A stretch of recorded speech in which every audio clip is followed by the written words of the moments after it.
Mchezo unaanza na Shin katika siku yake ya kwanza shuleni. Anakuwa akitafuta darasa lake, na tunajifunza hivi karibuni kuwa hii ni mwaka wake wa mwisho wa shule ya upili. Kwa makosa, anagongana na mwanafunzi aitwaye Jesh. Alipoanguka, Jesh anamkamata, lakini simu yake inaanguka chini. Shin anapoanza kumshukuru, anaondoka kabla hajasema chochote. Wakati wa sherehe ya kuwakaribisha wanafunzi, utawala wa shule unamtambulisha Jesh kwa wanafunzi, wakitangaza kuwa amepata alama ya juu zaidi ya IQ ya 200%, na hivyo kuwa mwanafunzi wa kielelezo. Jesh anajitambulisha kwa kila mtu na wanafunzi wote wanapigia makofi. Tunaona kuwa wasichana wengi, pamoja na Shin, wanavutwa naye, lakini anajua kuwa kumwona mara kwa mara kutakuwa ngumu kwa sababu wanafunzi wenye alama za juu wana jengo lao maalum.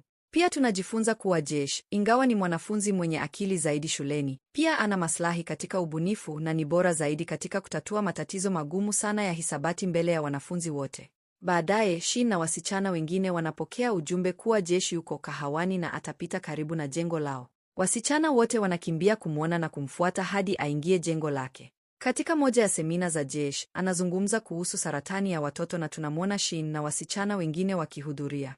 Wakati huo huo, picha ya Jesh na msichana aitwaye Shaho aliye katika darasa lake inaonekana, na hii inafanya wasichana waamini wana uhusiano. Shin anajisikia vibaya alipoona hii na anapitisha siku yote akimtazama picha yake.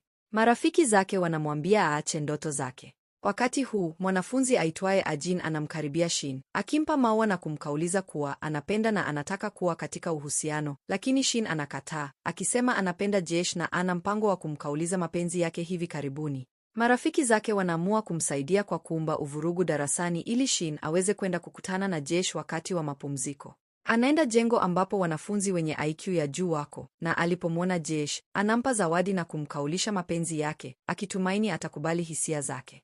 Hata hivyo, Jesh anamkataa, akisema haiwezekani kwa sababu hapendi wasichana ambao hawana akili na wanafanya vitu vya kijinga, kisha anaondoka.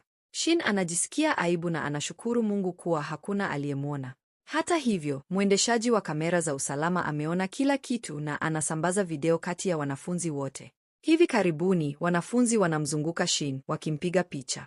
Aliporudi nyumbani, anagundua kuwa video imeshirikiwa mitandaoni, na kila mtu anamdhihaki. Wakati huo huo, anamwona baba yake akiondoka nyumbani, akimwambia akimbie, lakini haelewi kwa nini. Kisha anaona kuwa panya wengi wanatoka nyumbani, na nyumba inaanguka ghafla. Waandishi wa habari wanafika kwenye tukio na wanamhoji Shin na baba yake, wakiwauliza nini kilitokea. Vyombo vya habari vinaripoti kuwa ni familia isiyo na makazi, na habari kuhusu hao inasambaa haraka. Wanafunzi wa darasa la Shin, pamoja na Ajin na marafiki zake, wanaanza kampeni ya kukusanya fedha ili kumsaidia. Shin anajaribu kujificha lakini anashikwa na kuletwa mahali ambapo fedha zinakusanywa. Hata hivyo, anakataa msaada. Jesh anafika kwenye tukio na anaanza kumdhihaki, akisema kuwa baba yake alikuwa makosa kwa kununua nyumba ya bei nafuu. Shin anakasirika na anamtetea baba yake, akisema alifanya kazi kwa bidii ili kununua nyumba ili aweze kuhudhuria shule bora zaidi. Anadai kuwa alama si kipimo cha tabia ya mtu na anamtisha Jesh mbele ya kila mtu, akitangaza kuwa katika mtihani ujao, atakuwa miongoni mwa wanafunzi bora na jina lake litaorodheshwa pamoja na lake. Shin aliporudi kwa baba yake, anakusanya vitu vyake kutoka kwenye magofu na baba yake anamwambia rafiki aitwaye Ali kuhusu kilichotokea. Ali kisha anawapatia mahali pa kukaa nyumbani kwake hadi hali yao ibadilika. Kisha msaidizi wa Ali anafika kuwaongoza kwa gari. Walipofika nyumbani kwa Ali, anawakaribisha vizuri, na hata mke wake anamkarimu Shin kwa ukarimu. Anamtambulisha Shin kwa mwana wake mdogo, Yusho. Ami, mke wa Ali, anamchukua Shin kumwonyesha chumba atakachokaa, na wakati wa mazungumzo yao, Shin anajifunza kuwa mwana mkubwa wa Ami pia anahudhuria shule ile ile naye. Ami anasema kwa fahari kuwa mwana wake ni maarufu shuleni nzima na anaongeza kuwa aliwahi kutamani kuwa na binti kama Shin ili waweze kuwa marafiki. Hata anafanya utani kuwa Shin anaweza siku moja kuwa bibi ya mwana wake. Shin kisha anamkaulisha Ami kuwa anapenda kijana kutoka shule yake ingawa amemkataa.